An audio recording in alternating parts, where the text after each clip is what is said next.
तालुका प्राथमिक शिक्षक सहकारी पतसंस्था मर्यादित पेडणे याचा 59वा वार्षिक अहवाल 2024-25 सालचा आपल्या समोर ठेवत आहे। सन्माननीय पतसंस्थेच्या सर्व सभासद, संचालक मंडळ आणि हितचिंतकास सप्रेम नमस्कार। आपल्या संस्थेच्या संचालक मंडळाच्या वतीने 59व्या वार्षिक अहवालाच्या निमित्ताने आपणा सर्वांचे हार्दिक स्वागत। सन 2024-25 या वर्षाचा अहवाल आपल्या पुढे सादर करताना मला अत्यंत आनंद होतो। सर्वांचे स्वागत करते। जर तुम्हाला आयुष्यात यशस्वी व्हायचे आहे, यश संपादन करायचे असल्यास मी एकच सांगेन की तुम्ही ड्रायव्हर बना। ड्रायव्हर म्हणजे गाडी चालवणारा ड्रायव्हर नाही, तर ते काय आहे ते पाहू। D discipline, R respect, I intelligent, B vision, E efficient आणि आर रिस्पॉन्सिबिलिटी। हे सर्व गुण ज्याच्या अंगी असतात त्या वाहन चालकाला कधीही मागे वळून पाहण्याची गरज भासत नाही। ही कौतुकाची फुले उधळून आमच्या विद्यार्थ्यांना घडवत असतो, त्यांचे जीवन फुलवत असतो।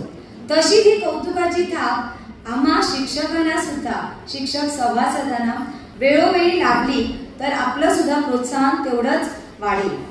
अशीच ही कौतुकाची फुले उधळून आम्ही आमच्या शिक्षक सभासदांना प्रोत्साहित करूया। आणि मुलांच्या जीवनाच्या उज्ज्वल भविष्यासाठी खूपच काम करत असतो, राबत असतो।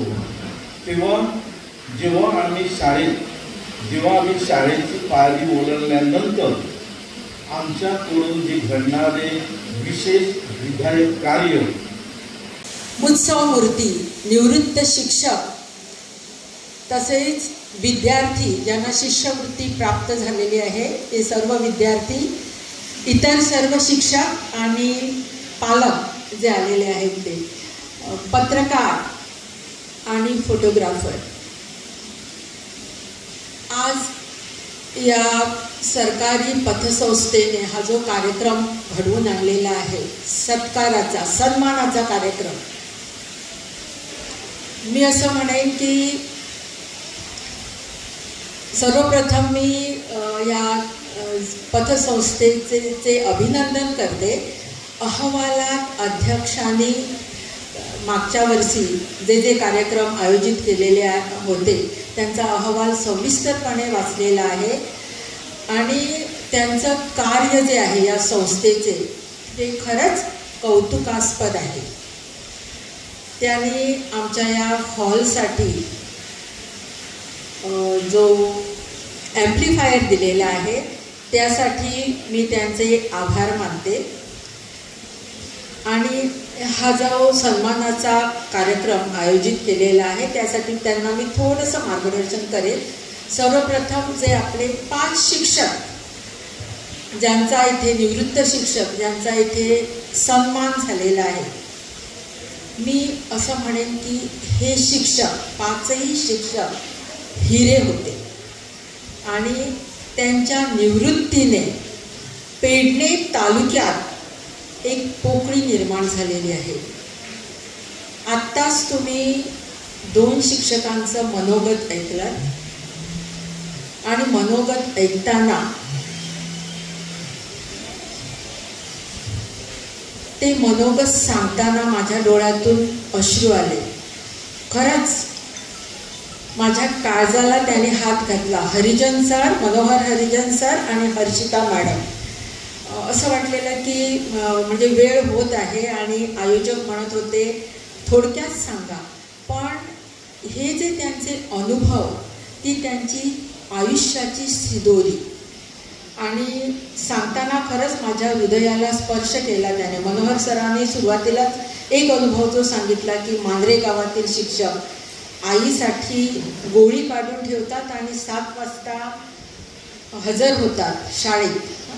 हे प्रत्येक शिक्षक असं करतो आपल्या घरात। आणि मी सुद्धा शिक्षकांना सांगताना असंच म्हणते की ज्यावेळी तुम्ही शाळेत येता त्यावेळी घरचा विचार करायचा नाही, तुमच्या समोर विद्यार्थी असतात त्यांचा विचार तुम्ही करावा।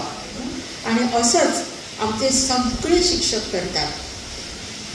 आता तुम्ही निवृत्त झालात, तुमच्या आयुष्यातील एक इनिंग संपलेली आहे, पण दुसरी इनिंग सुरू होते.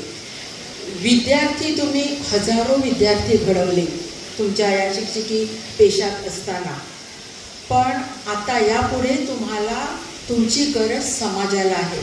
तुम्ही बघतात समाजात कित्येक युवा पिढीला खरं तर तुमची गरज आहे. तुम्ही बघतात की ते म्हणजे कधी वाईट मार्गाने जातात, तर त्यांना मार्गदर्शन करण्याची अत्यंत गरज आहे.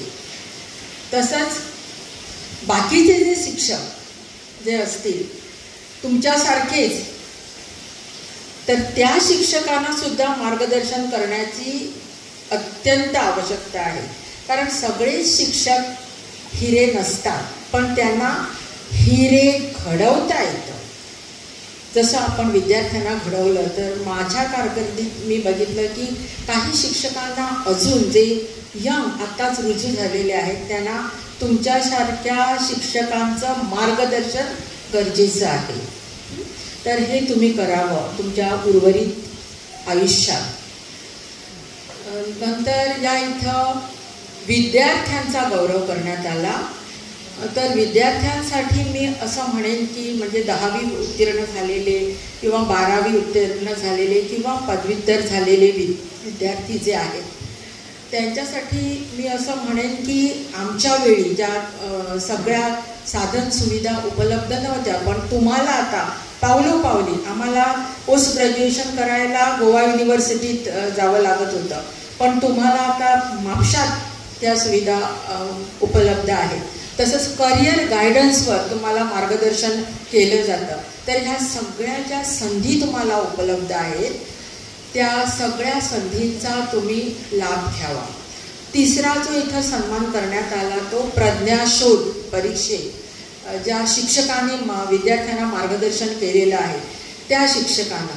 मला काहीच एक 7-8 विद्यार्थ्यांचा इथं तुम्हाला म्हणजे इथं जे बाकीचे शिक्षक आहेत ते आपल्या परीने प्रयत्न करतात, पण मी यावर्षी असा एक मार्गदर्शक तुम्हाला एक वर्कशॉप घेईन ज्यानं सर्व शिक्षकांना प्रज्ञाशोध परीक्षेत विद्यार्थ्यांना कसं मार्गदर्शन करायचं याच्यावर तुम्हाला मार्गदर्शन केलं जाईल.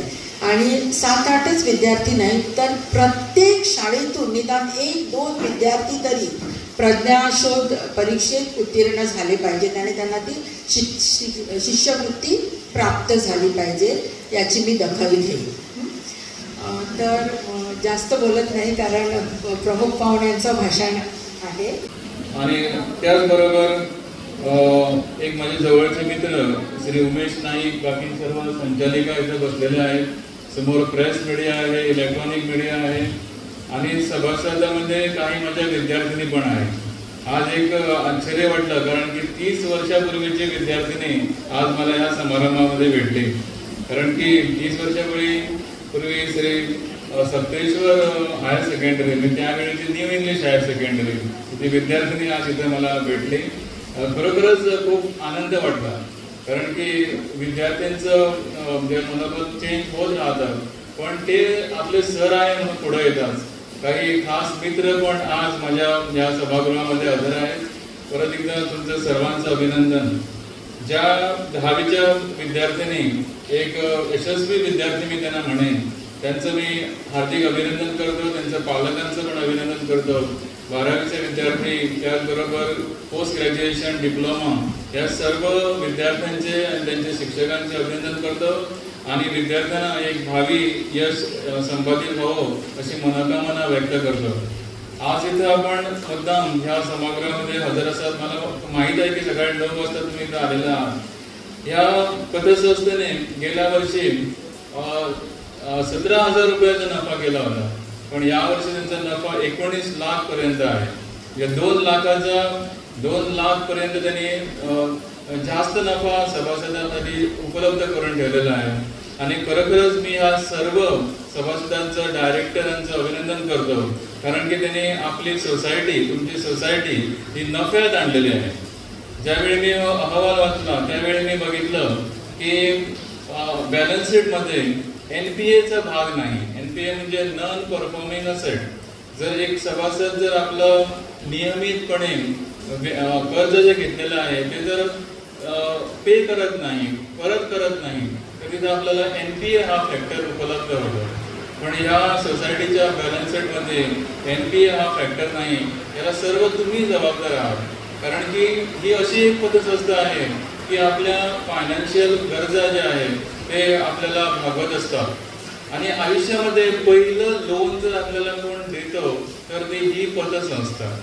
तुम्हाला मला सर्व सभासद ॲग्री असेल मला, कारण की मी सुद्धा जेव्हा गव्हर्नमेंट सर्व्हिसमध्ये जॉईन झालो आणि ज्यावेळी पैशांची कमतरता लागली तेव्हा आमच्या सोसायटीचं पहिलं लोन घेतलं. पण मी सर्वांना अशी विनंती करीन की संबंध शैक्षणिक वर्ष किंवा शैक्षणिक काळ जो आहे तो कर्जात राहू नका. कधीतरी कर्जमुक्त होऊया. जशी आपली सोसायटी आज कर्जमुक्त आहे, त्यांनी दुसऱ्याकडून लोन घेतलेला नाही. आपली Goa state cooperative, apex bank आमची आहे, त्यांच्याकडून लोन घेऊन आपल्याला दिलेलं नाही. सोसायटी आपल्या पायावर भक्कम उभी आहे आणि आपण पण तसं करूया. लोन उचल जर झाली नाही तरी सुद्धा मी बघितलं की 21 लाख बँकमध्ये आहे. आपण सर्वांनी ह्या लोन उचल करावी, कारण की इथं लोन उचल फक्त मला वाटतं 9% आपल्याला लोन मिळतात. आणि जे तिथं आणखी एक जमेची बाजू म्हणजे सर्व सभासद जे आहे त्यांच्याने भरपूर असे ठेव या सोसायटीमध्ये ठेवलेले आहे. आणि जो बॅलन्स आहे ठेव आणि कर्ज, त्याचबरोबर लिफ्ट कोऑपरेटिव्हमध्ये ॲक्टिव्ह आहे. आणि मला वाटतं की एक अत्यंत सुंदर अशी सोसायटी आहे आणि ऑडिटरने त्याला A दर्जा दिलेला आहे. आणि मी अशी विनंती करीन की सर्व सभासदांना किंवा डायरेक्टरना की यशस्वी वाटचाल ह्या संस्थेची होऊ दे. आज ही संस्था 60व्या वर्षात पदार्पण करते, पण आमच्या गव्हर्नमेंट सर्व्हंटमध्ये 60वं वर्ष एकदम धोक्याचं असतं, कारण की 60 वर्ष म्हणजे रिटायरमेंट. पण आमची सोसायटी रिटायर होणार नाही.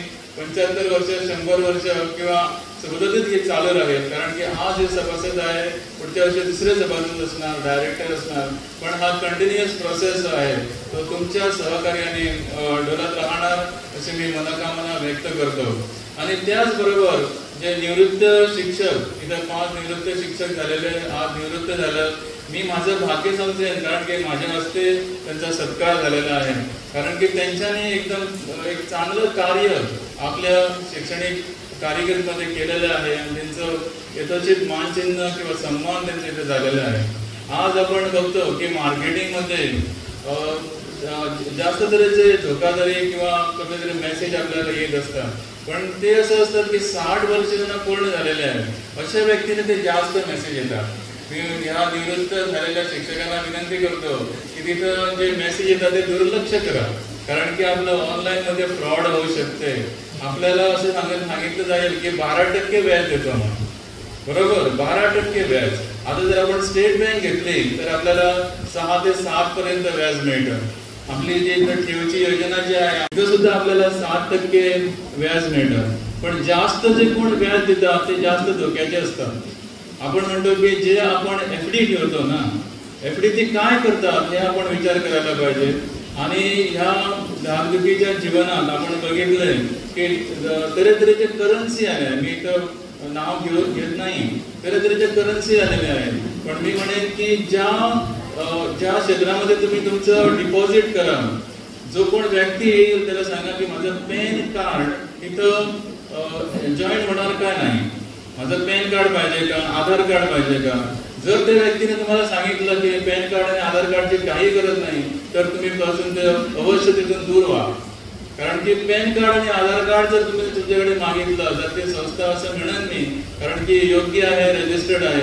आणि पॅन कार्ड असल्या कारणाने जो कोण आपल्याला इन्कम मिळेल त्याच्यावर आपण सरकारला काय ते FD इंटरेस्ट वगैरे काय ते देऊ. पण ह्या गोष्टीपासून आपण सर्वजण काळजी घेऊया, कारण का आपला जो पैसा जो आहे की ऊपर की कमाई नीचे की कमाई आपल्याला शिक्षकाला नाही आहे.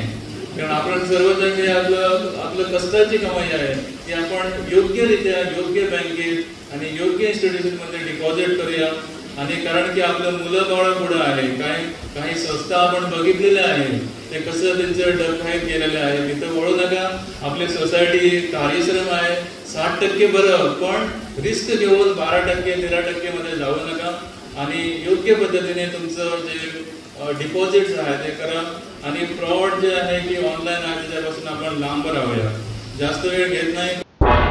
तुम्ही पळयतात गोंयकारपण, गोंयकारांचो गोंयकारा खातीर.